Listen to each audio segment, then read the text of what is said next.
Kamu cuma dapat ruko jelek di gang sempit. Aku dapat pabrik besar. Ejek kakak iparku dengan nada meremehkan saat pembagian warisan berlangsung. Suamiku hanya diam. Wajahnya terlihat malu dan tak berani membela. Aku tersenyum tipis. Menandatangani surat warisan itu seolah tak peduli. Namun, sebulan kemudian, semuanya berubah drastis. Kakak ipar yang dulu sombong itu datang memohon pinjaman uang dengan wajah penuh air mata, membawa sebuah amplop coklat dari pemerintah yang akan mengubah segalanya. Tapi aku belum sempat membuka amplop itu karena tiba-tiba. Halo semuanya. Semoga kalian semua sehat dan bahagia hari ini. Jangan lupa tulis di kolom komentar ya. Kalian dari kota mana saja? Hari itu terasa sangat berat di ruang tamu rumah keluarga besar Mahendra. Semua anggota keluarga berkumpul dengan raut wajah yang berbeda-beda. Ada yang berharap, ada yang cemas. Bahkan ada yang sudah menyiapkan amunisi ejekan di lidahnya. Aku, Nadira, duduk dengan tenang di antara kerumunan tersebut, mencoba menahan degup jantung yang menggebu. Warisan ayah mertua akan dibagikan hari ini, dan aku sudah tahu ini bukan momen yang mudah. Ayah mertua, Purwanto Mahendra, pria yang selama ini sangat dihormati oleh keluarga kami, kini duduk di kursi roda di pojok ruangan. Pandangannya tajam tapi lemah terarah ke arah kami semua. Suamiku, Galih, tampak gelisah di sampingku. Sesekali melirik ke arah kakaknya, Dimas Prasetyo yang berdiri dengan sikap penuh percaya diri. Dimas adalah sosok yang selalu berhasil menarik perhatian, dengan gaya mewah dan senyum penuh kepuasan yang seolah mengatakan, "Aku yang terbaik di keluarga ini." Pembagian warisan ini berlangsung karena kondisi kesehatan ayah yang menurun drastis. Semua sudah menunggu keputusan terakhirnya. Suasana tegang menyelimuti. Aku tahu, aku hanya akan mendapat bagian yang kecil. Tapi tetap saja ada rasa takut akan hinaan yang mungkin datang dari Dimas. Aku dapat pabrik, kamu cuma dapat ruko tua di gang sempit. Suara Dimas terdengar nyaring dan menyakitkan, membuat beberapa anggota keluarga tertawa kecil. Aku menatapnya. Ada campuran amarah dan kesal yang mencoba kutahan agar tidak meledak. Suamiku hanya diam. Wajahnya merah padam dan tidak mampu berbuat apa-apa. Aku tahu dia malu, tapi aku juga tahu dia tak ingin memperkeruh suasana. Aku bangkit dari kursi dan mengambil surat warisan yang disodorkan. Ruko tua itu memang tampak lusuh, dengan cat yang mulai mengelupas dan pintu kayu yang sudah keropos. Tapi aku menandatangani surat itu dengan senyum tipis yang penuh arti. Aku tahu sesuatu yang mereka tidak tahu. Aku tahu nilai sebenarnya dari apa yang aku dapatkan. Meski mereka mentertawakanku, aku merasa tenang. Dimas terus mengejek. Sia-sia saja, ruko itu tak ada harganya dibanding pabrikku yang besar ini. Namun aku hanya membalas dengan senyuman dingin. Aku sudah bertekad untuk membuktikan bahwa penilaian mereka salah. Setelah pembagian selesai, suasana menjadi canggung. Beberapa anggota keluarga mulai berbisik-bisik. Aku melihat Galih memegang tanganku erat, memberikan dukungan meski ia sendiri terlihat tak berdaya menghadapi sikap kakaknya. Hari-hari setelah pembagian warisan terasa berat. Setiap ejekan dari Dimas menggema di pikiranku. Namun aku memilih fokus pada ruko itu, bukan sekadar bangunan tua yang tampak kumuh, tapi sesuatu yang berpotensi mengubah nasibku. Dalam diam, aku mulai mencari tahu lebih banyak tentang ruko itu. Aku menghubungi beberapa kenalan yang memahami nilai properti di daerah tersebut. Semakin aku menggali, semakin aku percaya ruko itu bukan sekadar ruko biasa. Sementara itu, Dimas memamerkan pabriknya dengan percaya diri di depan keluarga dan teman-temannya. Ia sering mengadakan pertemuan bisnis dan mengundang banyak orang sukses. Semua orang mengira Dimas adalah pemenang sejati dalam warisan ini. Namun, aku bisa merasakan ada sesuatu yang tidak beres. Beberapa kali aku melihat kerutan di dahi Dimas saat ia sendirian. Tapi aku memilih untuk tidak terlalu memikirkannya. Aku punya rencana sendiri. Suamiku, Galih, adalah satu-satunya yang terus memberikan dukungan tanpa syarat. Di balik sikap malu dan diamnya, aku tahu ia juga merasa canggung dengan sikap kakaknya. Tapi aku yakin, bersama-sama kami bisa melewati semua ini. Ketika malam tiba, aku duduk di depan ruko tua itu. Suara gemerisik angin dan aroma kota yang padat menyelimuti. Aku menatap bangunan itu dengan penuh harap. Aku yakin, jalan terbaik untuk kami ada di depan sana. Meskipun hari ini aku dihina dan diremehkan, aku tahu waktu akan menunjukkan siapa yang benar-benar menang.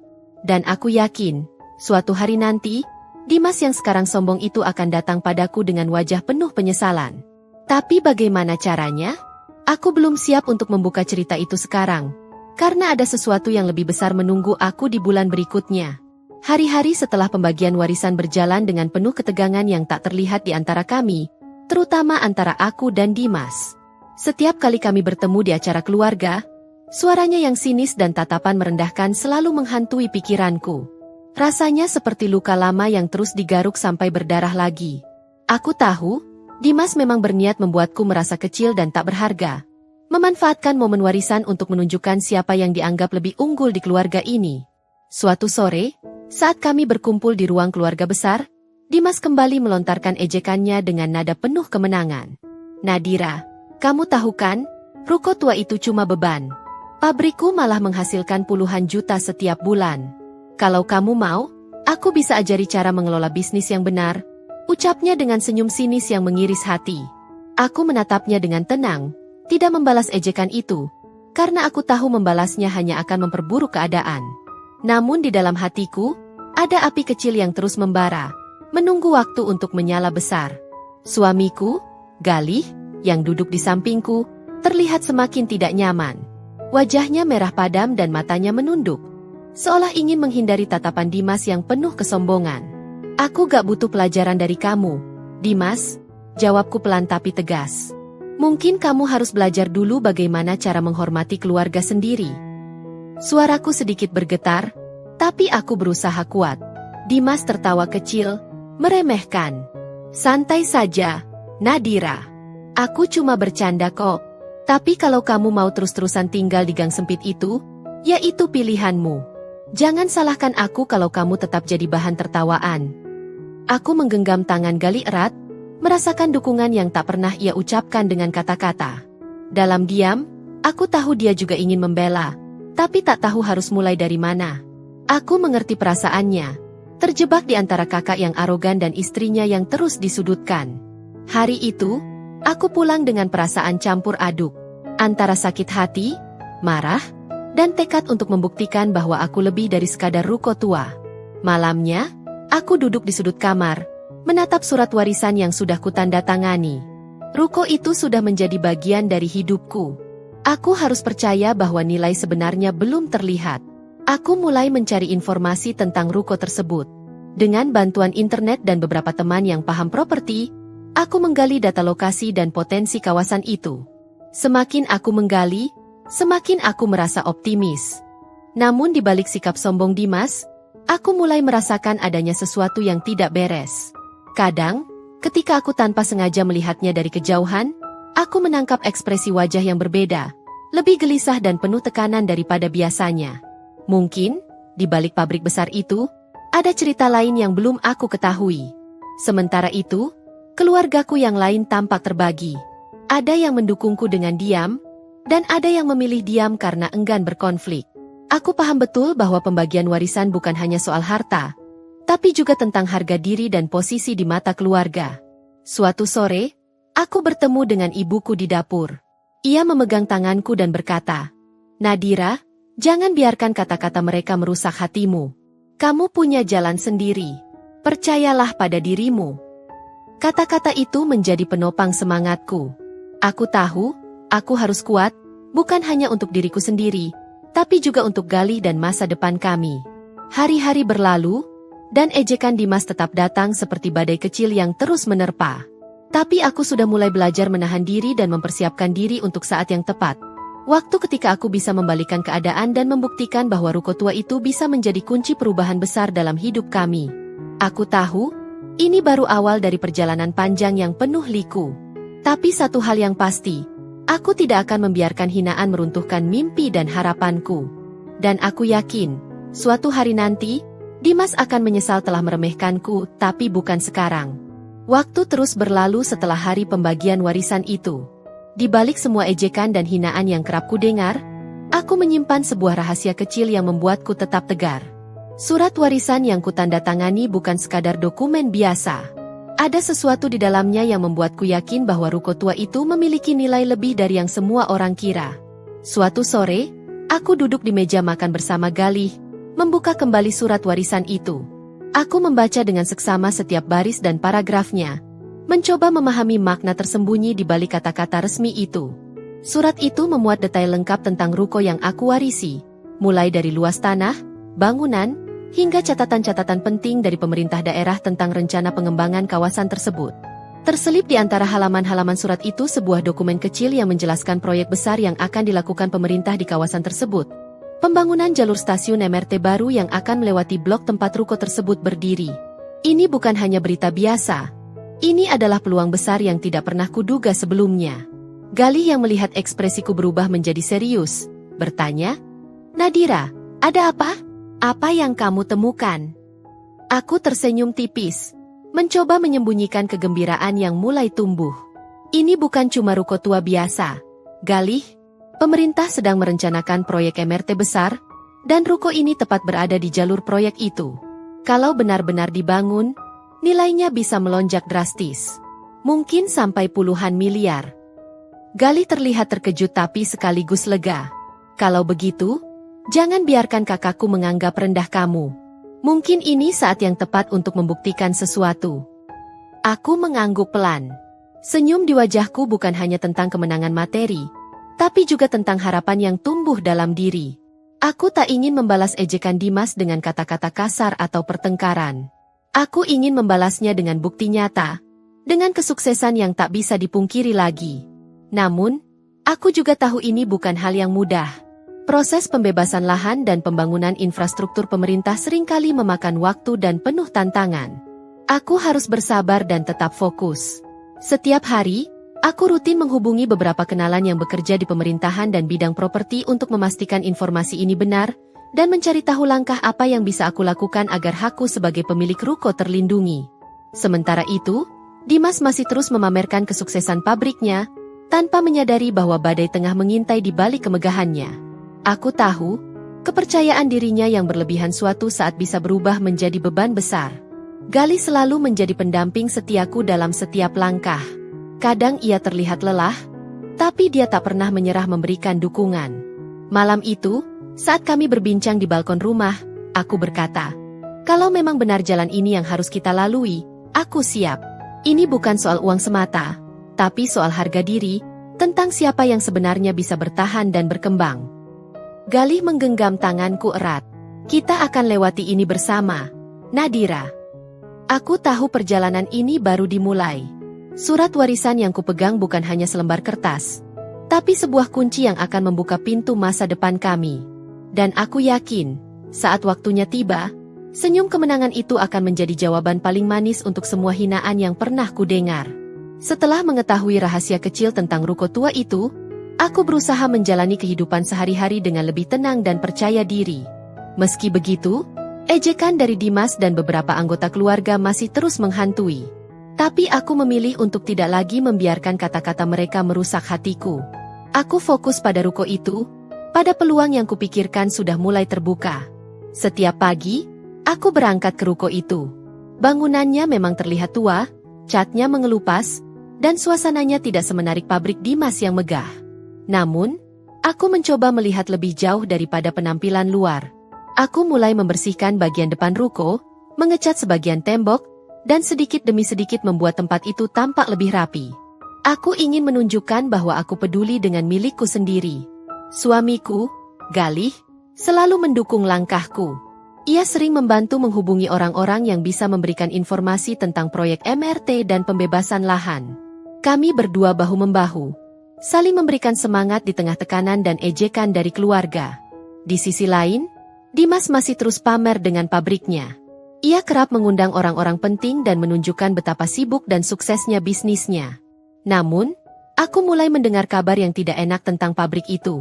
Beberapa kali aku melihat Dimas terlihat cemas dan sering menerima telepon dengan ekspresi gelisah. Tapi aku tidak ingin buru-buru menilai. Aku hanya fokus pada jalanku sendiri. Keluarga besar kami mulai terbagi pendapatnya. Ada yang diam dan mengamati. Ada yang mendukungku secara diam-diam, tapi tak berani terbuka karena takut terlibat konflik. Aku paham benar bahwa situasi seperti ini memang rumit dan penuh emosi. Tapi aku percaya, waktu dan usaha akan membuktikan segalanya. Suatu hari, Aku mendapat kabar dari salah satu kenalan di pemerintahan bahwa proses pembebasan lahan untuk proyek MRT sudah mulai berjalan. Ini menjadi angin segar dan menambah semangatku. Aku semakin yakin bahwa ruko tua itu akan menjadi aset berharga. Namun, aku juga mulai merasakan tekanan yang berbeda. Setiap langkah yang kuambil harus dipikirkan dengan matang karena ini bukan sekadar soal uang, tapi juga harga diri dan kehormatan keluarga. Malam hari, ketika duduk bersama Galih di ruang tamu, aku berbisik. Kalau saja Dimas tahu apa yang sebenarnya akan terjadi, mungkin dia tidak akan seenaknya menghina kita. Galih mengangguk pelan. Biarkan saja, Nadira. Dia akan tahu waktunya nanti. Aku tersenyum tipis, mencoba menguatkan hati. Aku tahu, ini bukan tentang siapa yang mendapat warisan besar atau kecil, tapi tentang siapa yang bisa menjaga dan memanfaatkan apa yang dimilikinya dengan bijak. Dan aku yakin, meski hari ini aku hanya punya ruko tua di gang sempit, suatu saat nanti cerita kita akan berubah drastis. Sementara aku dan Galih mulai membangun harapan dari ruko tua itu, keadaan di sisi Dimas justru mulai menunjukkan tanda-tanda masalah. Pabrik yang selama ini ia banggakan ternyata tidak seindah yang terlihat dari luar. Aku mendengar kabar dari beberapa sumber terpercaya bahwa pabrik itu mulai terlilit utang bank yang cukup besar. Suatu hari, aku tidak sengaja bertemu dengan salah satu karyawan pabrik yang dulu pernah aku kenal. Dengan wajah cemas, ia berbisik. Nadira, kamu tahu gak? Pabrik Dimas sedang dalam masalah besar. Kredit macet, dan bank sudah mulai memberi peringatan keras. Aku hanya mengangguk, mencoba menyimpan informasi itu dalam hati. Aku tahu ini bukan saatnya untuk terburu-buru membesar-besarkan keadaan. Tapi aku juga sadar bahwa ini adalah titik balik yang mungkin akan mengubah segalanya. Dimas yang selama ini terlihat percaya diri, kini mulai sering terlihat murung dan gelisah. Panggilan telepon yang selalu ia angkat dengan ekspresi tegang membuatku yakin bahwa masalahnya semakin dalam. Kadang aku merasa iba, tapi aku juga belajar untuk tidak terlalu peduli dengan nasib orang yang dulu menghina dan meremehkanku. Keluarga mulai merasakan perubahan suasana. Tidak seperti dulu yang penuh kemegahan dan kesombongan, kini pembicaraan tentang pabrik Dimas mulai berubah menjadi bisik-bisik kekhawatiran. Beberapa anggota keluarga bahkan mulai menghindari topik tersebut saat aku hadir. Galih selalu menjadi tempatku berbagi. Suatu malam, saat aku merasa berat menahan semua tekanan, Galih berkata, Nadira, tetaplah kuat. Ini ujian kita bersama. Jangan biarkan masalah orang lain menjatuhkan kita, tapi juga jangan lupa untuk siap menghadapi segala kemungkinan. Aku mengangguk, merasakan ketenangan yang diberikan suamiku. Aku tahu, kami harus tetap fokus pada langkah kami sendiri dan tidak terbawa emosi. Di sisi lain, aku mulai mempersiapkan diri untuk kemungkinan terburuk.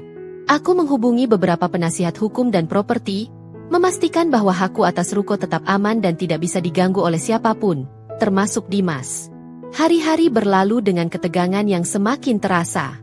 Aku mencoba tetap menjalani aktivitas sehari-hari dengan normal, tapi dalam hati aku tahu, badai besar sedang mendekat.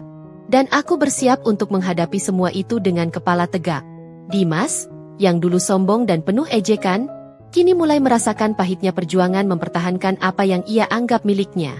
Suatu saat nanti, aku yakin, ia akan datang dengan wajah berbeda, meminta bantuan yang dulu tak pernah ia bayangkan. Tapi aku tahu, aku tidak akan mudah membuka pintu itu untuknya. Sebulan setelah kabar buruk tentang pabriknya mulai tersebar luas, suasana di keluarga Mahendra berubah drastis. Dimas yang dulu penuh percaya diri, kini terlihat berbeda. Lelah, cemas, bahkan terkadang terlihat putus asa. Aku tahu bahwa badai yang menimpanya sudah semakin berat, dan aku bersiap untuk menghadapi babak baru dalam cerita ini. Suatu sore, saat aku sedang membersihkan ruko tua itu, terdengar suara ketukan pelan di pintu. Aku membuka pintu dan terkejut melihat sosok Dimas berdiri dengan wajah suram dan mata yang memancarkan keputusasaan.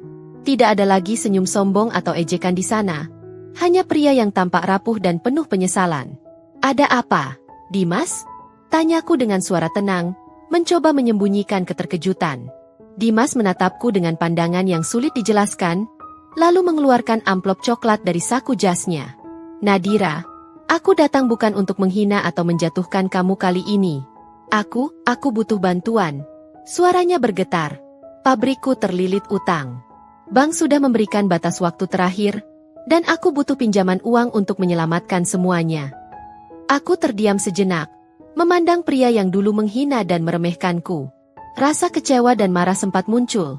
Tapi aku juga tahu bahwa ini adalah saat yang menentukan. Apakah aku akan membalas dengan kebencian atau memilih untuk bersikap bijaksana?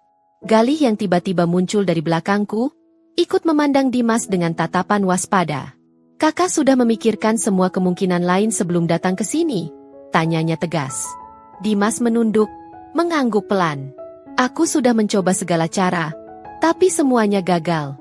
Aku tidak punya pilihan lain. Aku menarik napas dalam-dalam, mencoba mengendalikan emosi.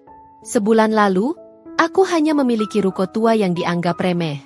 Tapi kini, aku punya sesuatu yang jauh lebih berharga. Pengetahuan bahwa ruko itu berada di jalur proyek MRT pemerintah yang nilainya akan melonjak tajam. Aku membuka amplop coklat yang dibawa Dimas, dan membaca surat yang tertera di dalamnya. Surat resmi dari pemerintah yang menerangkan rencana pembebasan lahan beserta kompensasi yang akan diberikan kepada pemilik properti di jalur proyek MRT itu. Nilainya mencapai 50 miliar rupiah, jumlah yang jauh melampaui semua yang pernah kubayangkan. Dimas menatapku dengan harap, menunggu jawaban. Aku tersenyum dingin, menahan keinginan untuk memperlihatkan betapa berbedanya nasib kami sekarang. Kalau kamu ingin bantuan, kataku pelan tapi tegas, kamu harus tahu bahwa aku bukan lagi orang yang kamu hina sebulan lalu. Aku sudah punya rencana dan bukti bahwa ruko ini jauh lebih berharga daripada pabrikmu yang terlilit utang. Wajah Dimas berubah menjadi pucat, dan aku tahu ia mulai memahami betapa seriusnya perubahan yang terjadi. Aku menatapnya dalam diam sejenak, lalu berkata, tapi ingat, bantuan ini bukan tanpa syarat. Kamu harus belajar menghargai dan menghormati orang lain, terutama keluarga sendiri. Dimas mengangguk pelan, seolah menerima pelajaran pahit dari pengalaman ini. Saat itu aku merasa, titik balik dalam hidup kami benar-benar sudah tiba. Dari hinaan dan ejekan, kini aku berdiri di atas posisi yang kuat dan mampu mengendalikan nasibku sendiri. Dan aku yakin, cerita ini belum selesai sampai di sini. Setelah pertemuan tak terduga dengan Dimas yang datang memohon pinjaman, aku merasa beban di dadaku sedikit terangkat. Namun, aku sadar bahwa ini bukan hanya soal uang atau utang. Ini tentang kepastian dan masa depan yang harus kupegang erat. Aku harus memastikan bahwa ruko tua yang kudapatkan benar-benar memiliki nilai yang selama ini kukira. Hari-hari berikutnya aku habiskan untuk mengurus administrasi dan berkomunikasi dengan pihak pemerintah. Dengan bantuan beberapa kenalan yang bekerja di pemerintahan, aku mendapatkan akses ke dokumen resmi yang menjelaskan proyek pembangunan jalur MRT yang akan melewati lokasi ruko itu. Dokumen itu bukan hanya sekadar rencana biasa. Proyek ini adalah bagian dari rencana besar pemerintah untuk mempercepat pembangunan infrastruktur transportasi kota, dan rukoku terletak tepat di jalur utama yang akan dibebaskan untuk pembangunan stasiun baru. Aku membaca laporan yang menyebutkan bahwa pembebasan lahan akan dilakukan dengan standar harga yang tinggi, mengingat posisi strategis ruko tersebut. Nilai kompensasi yang disebutkan jauh melampaui ekspektasi awal, mencapai angka 50 miliar rupiah. Saat aku menunjukkan dokumen-dokumen ini kepada Galih, matanya bersinar penuh harapan. Nadira, ini benar-benar peluang besar. Kita harus siap menghadapi proses ini dengan cermat. Aku mengangguk. Proses pembebasan lahan memang tidak mudah dan seringkali penuh dengan birokrasi serta tantangan. Tapi aku sudah siap menghadapi itu semua. Sementara itu, kabar ini tentu tidak akan berhenti sampai di sini. Suatu saat, Dimas pasti akan mengetahui hal ini. Aku sudah bersiap dengan segala kemungkinan. Kini aku punya bukti nyata yang bisa mengubah segala penilaian dan ejekan yang selama ini melingkupi hidupku. Aku mulai mengatur pertemuan dengan pejabat setempat dan mengumpulkan dokumen pendukung agar proses ini berjalan lancar. Setiap langkah kuambil dengan hati-hati dan penuh perhitungan, karena aku tahu ini bukan hanya soal uang, tapi tentang mendapatkan keadilan dan pengakuan. Di sisi lain, aku masih menyimpan perasaan campur aduk terhadap Dimas.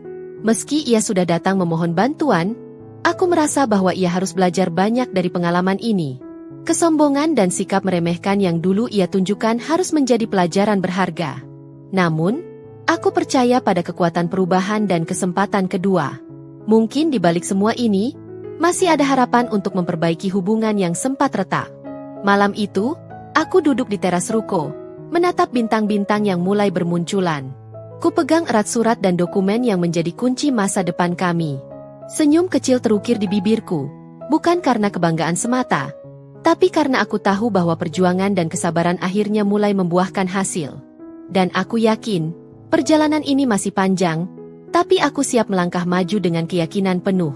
Seiring waktu berjalan, proses pembebasan lahan untuk proyek MRT semakin nyata dan mendekati tahap akhir. Surat resmi dari pemerintah mulai berdatangan, mengonfirmasi nilai kompensasi yang akan diberikan kepada para pemilik properti yang berada di jalur proyek. Aku dan Galih menerima kabar dengan perasaan campur aduk, lega, bahagia, tapi juga berhati-hati menghadapi langkah selanjutnya. Ruko tua yang selama ini dianggap remeh oleh keluarga dan terutama Dimas, kini berubah menjadi aset bernilai puluhan miliar rupiah. Ketika surat pemberitahuan resmi itu kusodorkan kepada Dimas, wajahnya berubah menjadi pucat dan penuh penyesalan. Aku melihat betapa perubahan nasib ini benar-benar membalikkan keadaan. Kamu serius, Nadira? Ruko itu benar-benar dihargai segitu? Tanyanya dengan suara serak, tak percaya. Aku hanya tersenyum kecil, mencoba menyembunyikan rasa puas yang mulai menguat. Iya, Dimas. Mungkin sebulan yang lalu kamu bisa meledek dan meremehkan, tapi sekarang kamu harus melihat kenyataan. Ini bukan sekadar ruko tua, ini adalah peluang besar yang kamu sia-siakan. Dimas menunduk, menyesali sikapnya yang dulu sombong dan penuh hinaan. Aku tahu, dia belajar pelajaran yang berat tentang arti kesombongan dan bagaimana keadaan bisa berubah dengan cepat. Di sisi lain, aku dan Galih mulai merencanakan langkah ke depan. Uang dari kompensasi pembebasan lahan itu bukan hanya akan mengubah hidup kami secara finansial, tapi juga membuka pintu untuk peluang baru yang lebih besar. Aku bermimpi bisa mengembangkan bisnis kecil yang selama ini aku impikan, dan kini semuanya terasa mungkin. Keluarga besar mulai melihat perubahan yang terjadi. Beberapa anggota yang dulu diam dan mengamati kini, mulai memberikan dukungan dan bahkan mengungkapkan rasa takjub mereka. Namun, aku tetap berusaha rendah hati dan fokus pada tujuan utama, membangun masa depan yang lebih baik. Sementara Dimas, meski menyesal, harus menghadapi kenyataan pahit tentang pabriknya yang kini semakin terpuruk. Aku tahu, ini bukan tentang membalas dendam, tapi tentang memberi pelajaran berharga bahwa kesombongan dan meremehkan orang lain tidak akan membawa kebahagiaan sejati. Malam hari, aku duduk bersama Galih, memandang langit yang cerah penuh bintang. Galih, aku rasa kita sudah melewati satu bab yang sulit, tapi aku yakin, ini baru permulaan, kataku. Galih menggenggam tanganku. Aku yakin kita bisa melewati apapun selama kita bersama. Senja itu terasa hangat dan penuh harapan. Dari ruko tua yang dulu dianggap tak berharga, kini kami memulai babak baru kehidupan dengan keyakinan dan semangat yang tak tergoyahkan. Dan aku tahu, perjalanan ini akan terus berlanjut dengan cerita yang semakin menarik. Setelah nilai ruko yang kukerjakan selama ini akhirnya diakui dan dihargai dengan harga fantastis, suasana di keluarga Mahendra tak lagi sama. Perubahan nasib yang terjadi membuat ketegangan antara aku dan Dimas semakin memuncak. Meski aku berusaha tetap tenang dan rendah hati, sikap Dimas yang dulu sombong kini berubah menjadi dingin dan penuh penyesalan yang sulit diungkapkan. Dimas sering menghindari tatapanku, tetapi di balik itu aku tahu ada rasa malu dan kecewa yang mendalam. Suatu sore, ketika kami bertemu dalam sebuah acara keluarga, suasana menjadi tegang. Ia tidak berbicara banyak, hanya sesekali melontarkan komentar sinis yang coba menyembunyikan rasa cemburu dan sakit hati. Aku gak menyangka ruko itu bisa bernilai segitu, ucapnya dengan nada getir. Tapi jangan kira kamu sudah menang. Ini baru permulaan. Aku menatapnya dengan tenang, berusaha tidak terpancing emosi. Dimas, ini bukan soal menang atau kalah. Ini soal bagaimana kita menghargai apa yang kita punya dan belajar dari kesalahan. Galih yang berada di sisiku, menambahkan dengan suara tegas, kita semua keluarga. Seharusnya saling mendukung, bukan menjatuhkan. Namun, Dimas masih menyimpan luka yang dalam. Ia merasa harga dirinya hancur dan sulit menerima kenyataan bahwa yang dulu ia anggap remeh kini menjadi kekuatan yang membuatnya terpuruk. Di tengah konflik yang memanas, aku mulai menyadari bahwa bukan harta atau kemenangan materi yang paling penting, tapi bagaimana kita bisa memperbaiki hubungan dan menjaga keluarga tetap utuh. Aku mencoba mengulurkan tangan untuk berdamai, mengajak Dimas berbicara dari hati ke hati. Kakak, aku tahu ini sulit untuk diterima, tapi aku ingin kita bisa melangkah bersama, belajar dari apa yang terjadi. Dimas menatapku lama, lalu perlahan mengangguk. Aku juga ingin memperbaiki semuanya. Nadira, maafkan aku atas semua yang telah terjadi. Momen itu menjadi titik balik yang penting. Kami belajar bahwa kesombongan dan ego hanya akan merusak, sementara kerendahan hati dan pengertian bisa membuka jalan untuk memperbaiki segalanya. Keluarga kami mulai bergerak ke arah yang lebih baik, meski perjalanan ini masih panjang dan penuh tantangan. Aku bersyukur bisa melalui fase ini dengan hati yang terbuka dan pikiran yang jernih. Dan aku percaya, pelajaran hidup ini adalah hadiah terbesar yang bisa kami dapatkan dari semua ujian yang kami lalui. Setelah berbagai konflik dan peristiwa yang mengguncang keluarga kami, akhirnya aku dan Dimas mencapai titik di mana kami bisa berdamai dan mulai memperbaiki hubungan yang sempat retak. Proses ini tidak mudah, penuh dengan perasaan yang rumit. Tetapi kami sama-sama menyadari bahwa menjaga keharmonisan keluarga jauh lebih penting daripada mempertahankan kebanggaan yang semu. Dalam sebuah pertemuan keluarga kecil, aku mengajak Dimas dan Gali duduk bersama untuk membicarakan masa depan. Aku mengungkapkan keinginan untuk melangkah maju, membuka lembaran baru dengan saling menghormati dan mendukung satu sama lain. Dimas, dengan mata sedikit berkaca-kaca, mengakui kesalahannya dan berterima kasih atas kesempatan kedua yang aku berikan. Kami sepakat untuk saling membantu dan menjaga hubungan keluarga dengan lebih baik. Aku juga belajar bahwa kesabaran dan keteguhan hati adalah kunci menghadapi ujian hidup. Ruko tua yang dulu dianggap remeh kini bukan hanya menjadi sumber kekayaan, tetapi juga simbol perjuangan dan kemenangan atas hinaan serta keraguan. Kini, dengan dukungan Gali dan keluarga, aku mulai merintis usaha baru yang selama ini menjadi impian. Semua ini terasa lebih bermakna karena aku tahu perjalanan ini bukan hanya soal materi, tapi tentang keberanian menghadapi tantangan dan memperbaiki diri. Terima kasih sudah mengikuti cerita kami di Dira Story. Jangan lupa subscribe untuk kisah-kisah inspiratif lainnya yang penuh pelajaran hidup. Sampai jumpa di cerita berikutnya.